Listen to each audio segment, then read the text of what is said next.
جنات عدن يدخلونها يحلون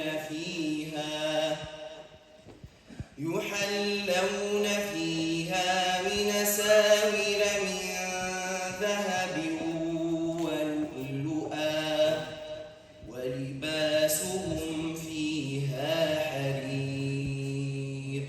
بسم الله الرحمن الرحيم، والصلاة والسلام على سيد المرسلين نبينا محمد الهادي الأمين وعلى آله وصحبه أجمعين. بتوفيق من الله تبارك وتعالى تم اليوم مراسيم تخرج الدفعة الثالثة للمجازين في القراءات. تخرجوا من هيئة الإقراء بولاية البليدة. هذه الهيئة هي أول هيئة إقراء أنشئت في الجزائر المستقلة، وقد تخرج منها من المجازين ما زاد عن 60 مجازا ومجازة من ولايات مختلفة.